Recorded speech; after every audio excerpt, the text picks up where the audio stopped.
You know, things are usually pretty peaceful in Frostbite Falls, Minnesota. Most of the time, the citizens just sit around swapping yarns. You give me some red yarn, I'll give you some blue yarn. You throw in an embroidery needle, it's a deal. You're on, Calvin. Some people play endless checker games. Aren't you gonna jump me, Clarence? Jump? Couldn't I just nudge you a little? Other Frostbite Fallsians play lazily at tiddlywinks as they, aren't you fellas gonna play? Brother, I'm just too tired to tittle. And you, sir? If he don't give a tittle, I don't give a wink. Charlie Parlorcar came dashing up the street like a madman. Look at old Charlie come, will you? Why, fur, do you suppose he's gone so fast? Maybe he's running amok. Looks more like he's running a temperature. Maybe he's got the sunstroke. Sun isn't shining, Mort. Maybe he's got shade stroke. But no, what Charlie really had was a telegram addressed to Bullwinkle Moose. Telegram? We ain't had no telegram in this town since the war. Oh, I'll never forget what that one said. Remember Pearl Harbor? Nope, remember the Maine. And finally, in a little cottage on the outskirts of town... Bullwinkle! Bullwinkle! Where? That's you. Oh, so it is. This here telegram's for you. Read it, will you, Rock? I don't have my glasses. Bullwinkle, I keep telling you don't wear glasses. Well, I said I didn't have any. Okay, here goes. Dear brother, Brother? you are invited to attend the annual convention of the Bam Bams. The Bam Bams? Certainly, that's my lodge. See? The Big American Moose's Benevolent Artistic and Marching Society. Right, the Bam Bams. Oh, boy. Read on. Anyway, they want you to attend the annual convention. Well, I don't know. They say they're going to elect you vice president. Well, They say they'll pay all expenses. Well... And you can bring your ukulele and sing. Let's pack! And so, in just a little while, our heroes were at the ticket office with their suitcases in hand. Give us 2 tickets to, where are we going, Bullwinkle? To the convention, Rock. Did you forget already? Yeah, but where's the convention? Oh, let's see. Oh, yeah, it's in Peaceful Valley, Missouri. 2 tickets to Peaceful Valley. First, second, or third class? What's the difference? First class, you ride in a closed car. Second class, you ride in an open car. Gee, what's 3rd class? You ride under the car. Now, how much can you afford to spend? Well, anything up to $1.50 is okay. Yeah, of course that includes meals and tips. Well, the only thing I have for $1.50 is our Shanks Mare excursion ticket. Sounds good. We'll take it. You got it. What is it? We've had it. Yes, the Shanks Mare excursion ticket meant only that our heroes were allowed to walk the railroad tracks from Minnesota to Missouri. But that includes stopovers to shake the rocks out of your shoes. Little did our heroes know that at that moment they are the object of close scrutiny by an eye high in the sky. Yes, an orbiting satellite is broadcasting their positions across thousands of miles to where a sinister figure waits sinisterly. Well, Georgie, are they on their way? Yes, fearless leader. Good, that completes step 1. And, Georgie, Yes? that first step is a Lulu. Well, why is this fearless leader keeping tab on our heroes? Maybe we'll find out next time. Over your dead body. And maybe we won't. But watch anyway for Landslide on the Rails or Bullwinkle covers his tracks.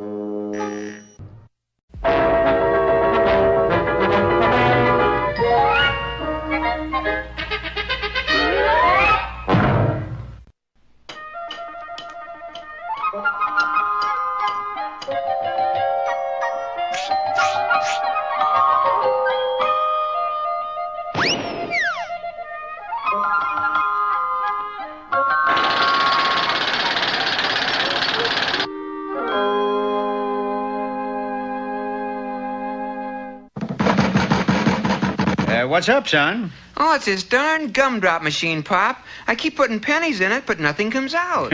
Well, I shouldn't wonder you've been putting pennies in a parking meter. No wonder. Well, don't feel too bad, Junior. It happens to all of us. Remember, a fool and his money are soon parted. And that brings us to today's fable, which I call The Fox and the Winking Horse. What ho, Dobbin? Eating your breakfast, I see. Instead of answering, Dobbin, or Harold, which was his real name, he looked up at the fox and slyly winked. Now, this had an unusual effect. goodness. When Dobbin winks, he doesn't fool about. Anxious to get as far away from the animal as possible, the fox slinked off into the underbrush. However, every time he looked around, there was the horse winking. The fox even tried to hide, but to no avail. In final desperation, the poor fox wandered into a nearby village and purchased a pair of sunglasses. Now, if this doesn't do the trick, nothing will. Turning a corner, he ran smack dab into the horse, who promptly winked. Eureka! It worked! Yes, the sunglasses prevented the wink from having its dire effect. Unfortunately, the horse chose to wink in every direction, and in a matter of minutes, the populace of the small village were all bouncing on their heads. Stop it, Dobbin! Stop it, I say! Look what you're doing! Of course, people bouncing on their heads not only lose their equilibrium, but the contents of their pockets as well. Money? Watches? Wilkie buttons. The temptation was too great. In one fell swoop, the fox swept up the loot and skulked his way out of town. Later, at an inconvenient hideout... I'm rich! Rich, do you hear? Rich! You're also under arrest. I say, who are you? Sheriff of that small village you just robbed. We all know foxes are fast. Before the sheriff could act, he bolted out of the cave and was off to freedom. A freedom which lasted approximately 2 seconds. Confound you, Dobbin. Why did I have to run into you? It was a mighty sad fox who viewed the outside world from the inside of a county jail. Drat that winking horse. If it hadn't been for him, I would never have gotten into this mess. Hey, Fox, you got a visitor. What? Say she's your mother. You want to see her? Oh, yes, of course. My mother's living in Toledo, Ohio. You got just 2 minutes. The fox was about to embrace the hooded figure when the aroma of new-mown hay assailed his nostrils. It's you! Suddenly a plan formed in the fox's agile but warped mind. Quickly, horse, start winking, and the sheriff will never be able to stop us. No, not at me. Wink at the sheriff. Thus, a daring escape took place. Naturally, the incensed citizens of this village formed a posse and gave chase, only to return empty-handed. I see you caught up with that winking horse. Well, we didn't get this way eaten upside down cake. 1 hour later, the first in a series of unparalleled robberies began. I say, stop, Choo-Choo. Get off of the tracks, Fox, or I'll run you over. Don't make me laugh. This is a hold-up. Don't make me laugh. How can one little fox rob this big train? It was simple. The horse winked, and lo, the entire train inverted itself, spilling the contents of the passengers' pockets all over the tracks. Stagecoaches, Pony Express riders, they all fell prey to the winking horse. You know something, Dobbin? I've almost enough money to retire. All I need is $50,000 more. Which happened to be the exact amount in the coffers of the last national bank. However, the president was no ordinary fool. Gentlemen, the reason I've given you guns instead of fountain pens to work with today is that I suspect an attempted robbery. The reason he suspected it was mainly due to the fact that the fox had a gun pointing at his back. All right, sir. Hand over the money. Oh, don't be a fool, Fox. You can't possibly outshoot all my employees. I won't have to. Give him the works, Dobbin.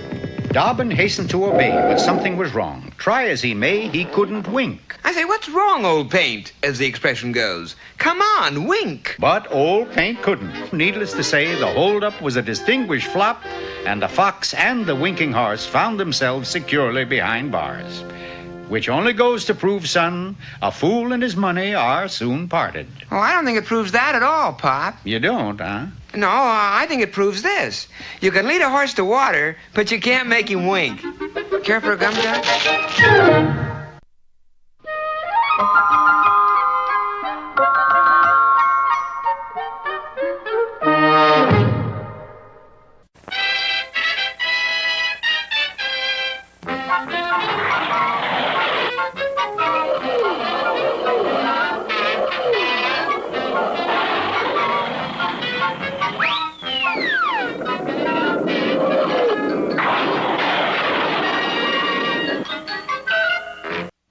Last time, you remember, Bullwinkle was invited to attend the annual convention of the Bam Bams. The Big American Moose Benevolent Artistic and Marching Society. Yes. Incorporated. Yes, and... Founded in 1820 on a raft in the North Woods. You mean founded in 1820? Nope, founded. The raft sank. Be that as it may... And it may. Our heroes are now traveling by rail to Peaceful Valley, Missouri, where the convention is to be held. They're going fourth class on the Frostbite Falls main line, which actually means they're walking on the railroad ties. Boy, this is sure a slow way to travel, Bullwinkle. Oh, it could be worse. How? If you go tourist class, you gotta walk in between the ties. But slow going isn't our heroes' only problem, for high above them spins an orbiting satellite, an eye in the sky that is flashing their whereabouts to a sinister room thousands of miles away in Pottsylvania.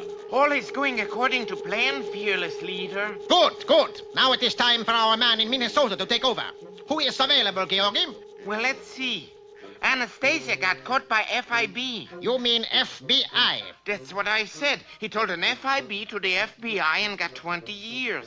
Go on. Engelbert is visiting his mother and can't get away. Can't get away? Where is his mother? In San Quentin. Oh, well, who does that leave us? I'm afraid to tell you, fearless leader. Afraid? Why? You'll have me liquidated for telling you bad news. Come, Georgie. I'm your fearless leader. Don't you trust me? Of course. Then tell me. It's Boris Badenoff. Schweinhund! Take him away! But fearless leader! And let this be a lesson, Georgie. Don't trust anybody. Now, Dimitri, send message to that sniveling idiot in Minnesota.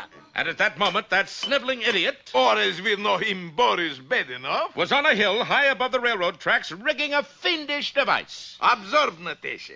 I dig away ground in front of huge boulder. Boulder rolls down dotted line, hits track right at crossing. Darling, what do we have against crossing? Nothing, Natasha. But when moose and squirrel are on the crossing... Then X marks spot. You said it, dollface. You got orders to do away with them? Who needs orders, Natasha? This one's on the house. And sure enough, as our heroes approached the crossing, Boris cut away the last bit of earth and the boulder roared on its way. But just then a sinister-looking bird flapped his way to Boris's shoulder. Aha! A carrier pigeon. Carrier pigeon? Boris, that is a buzzard. Nonsense. This is a Pottsylvania pigeon, and he brings us orders. Moose and squirrel must arrive at Peaceful Valley, safe and sound. Signed, Fearless Leader. Aha! You see, Natasha? I beat Fearless Leader to it. Already you did what, darling? Already I cut my own throat. And quickly disguising himself as a track walker, Boris dashed down the hill. Soon he had passed the onrushing boulder. Don't come any further. Go back. What's that fella hollering? I don't know, but we better wait here on this crossing. Seems as good a place as any. You got to go back. Why? Because huge boulder is going to hit in that exact spot. See, that must be what this X is for. Yes, Bullwinkle was right for the first time, and it looked as if it might be the last time, too, for at that moment... Oh, don't miss our next flat episode, Rocky and the Rock, or Taken for Granite. Hello there, poetry lovers. Today's little gem is called Sing a Song of Sixpence. Sing a song of sixpence, a pocket full of rye, 24 blackbirds baked in a pie. Everything okay in there? When the pie was opened, the birds began to sing. Wasn't that a dainty dish to set before the king? Hold it, Baker. There's only 23 birds here. 23? Your contract definitely says 24. And? Fine print says if you are short one bird, you short one head. Uh-oh. Wait, look here. It's just an egg. But something's inside.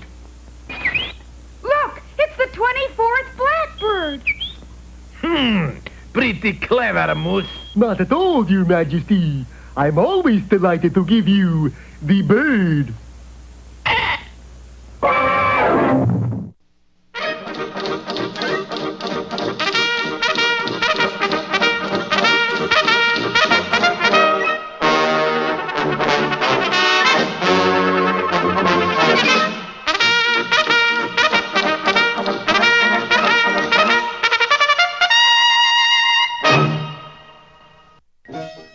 Canada, where men were men unless they were horses. And it was here in this secluded valley that Canada's most valiant steeds roamed wild and unfettered. It was from this vast herd the Canadian Mounted Police selected their mounts. Well, Do-Right, I see you got yours. Yes, Inspector. He's a beauty. Palomino, I think. Tell me, what is that hanging down from underneath? An extra saddle, Inspector.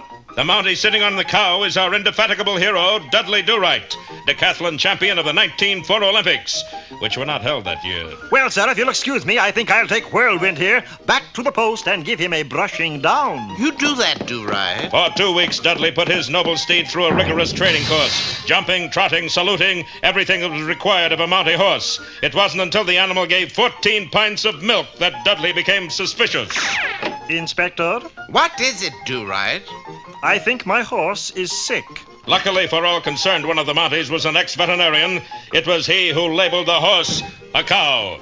Do-Right, we are in trouble. Colonel Crimcrammer is due here tomorrow. As usual, he wants his Mounties to be mounted. Don't you worry, sir. I'll be on a horse. Colonel Ogden Crimcrammer was at that very moment aboard the Saskatchewan Express. On a vacation, Colonel? No, going up to inspect the Mountie post. Got a few changes to make. This is where our plot sickens, for directly in back of the Colonel sat that black-hearted rascal Snidely Whiplash.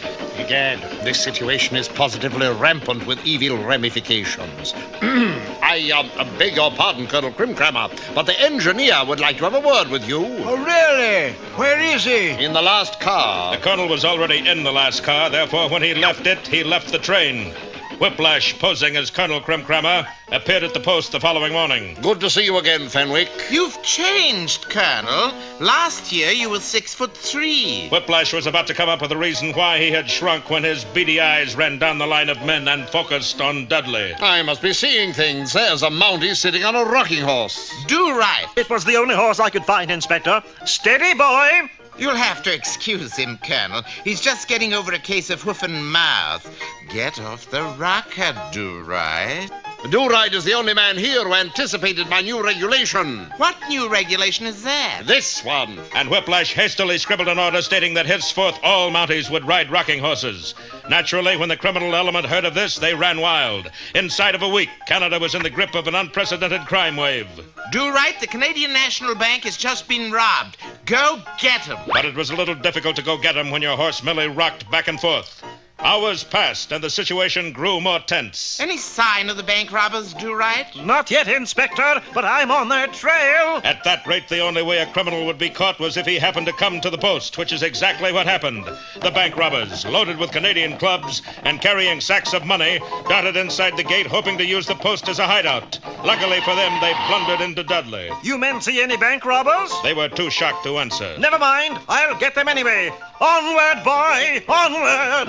The gang proceeded to take the post over. They overpowered every Mountie they saw, including Inspector Fenwick. It is getting dark, faithful steed. We must return to the post and report. The bank robbers, having bound and gagged everyone, were contemplating passing the time with torture. I say, let's make them watch television. Yeah, turn on some commercials. Before they could carry out their fiendish designs, they were interrupted.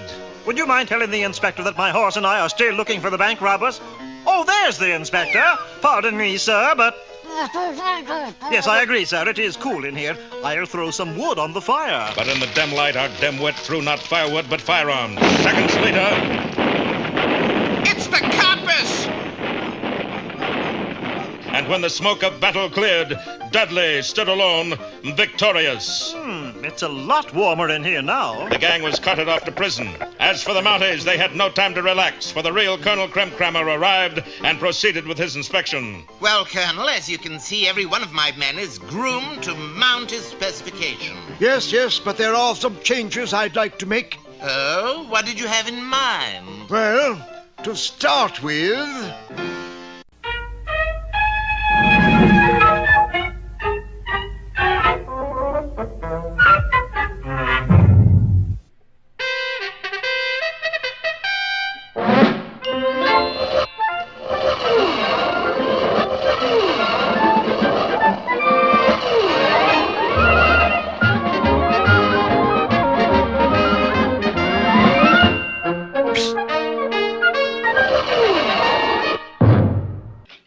Yes, sir, there's nothing quite like going by rail. Unless, like Rocky and Bullwinkle, you go fourth class on the Frostbite Falls main line. For that means you walk where you're going on the railroad ties. But you get a free can of bunion cream with each ticket. Sure, a dull way to go, Bullwinkle. Nothing ever happened. Oh, little did Rocky know, for at that moment on a hillside above them, Boris Badenov had just released a huge boulder designed to hit them just as they reached the point where the railroad tracks made a big X.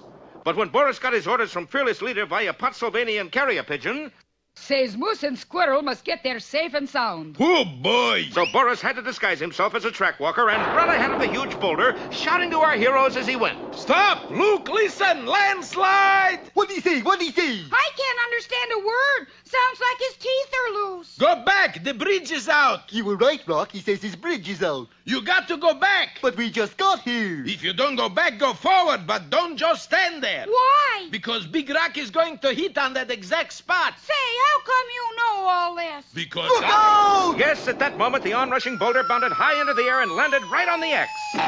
Or very near it, anyway. You know something? He was almost right. We gotta get him out from under there, Bullwinkle. And by using a tree trunk as a lever and Bullwinkle's mighty moose muscles for power, our heroes were able to move the huge rock. Gee, there's nothing here but his hat. But where's he? I'm on that hat. Hokey smoke! You were hammered into the ground just like a big nail, Mr. What is your name anyway? Why not call me Spike? How do we get him out, Bullwinkle? Well, if he was put in like a nail, he's got to come out like a nail. And so, finding a tree branch shaped like a hammerhead, Bullwinkle hooked it into Boris's ears and pulled. Easy, Bullwinkle. Let's get him out of here in one piece. That's it! But when Boris got out of the hole, he acted rather strangely. Does the crosstown bus stop here, conductor? Bus? This here's the railroad. Then let me off 125th Street and give me blue transfer. Rocky, maybe I pulled too hard. How's that? I think I flipped his lid. Goodness, listen to all the birdies. Birdies? Come here, you little rascals, you. And Boris skipped off while our friends watched in amazement. Wake me early, Mother dear, for I'm to be Queen of the May. Boris, you have changed somehow. Changed? I'm still sweet, all lovable me. See, you have changed. Well, now what do we do? Let's start Cub Scout troop for underprivileged children. Boris, what if Fearless Leader should hear you? Fearless Leader? Who is he? If you're listening, Fearless Leader, he's only kidding. Boris, you know who is Fearless Leader. Here is his picture. Ooh, he looks like it a meanie. A meanie? He is cruelest, meanest, evil, wicked snake in the grass in all Pennsylvania. Ooh. And he is your hero. Mine hero? Sure, look. Here are his latest orders. Moose and Squirrel must arrive at Peaceful Valley safe and sound. He's really a bad man? Darling, he's like the worst. That settles it. I do just the opposite from what he says. You mean? Certainty. I'll go to knock off Moose and Squirrel. It's the only decent thing to do. Boris, you know what will happen. Of course. I'll get 2 gold stars and a brownie. And grabbing a nearby stick of TNT, the addle-brained Boris began to dance after our friends. Don't miss our next Daffy episode, Trouble Upstairs, or Bats in the Boris.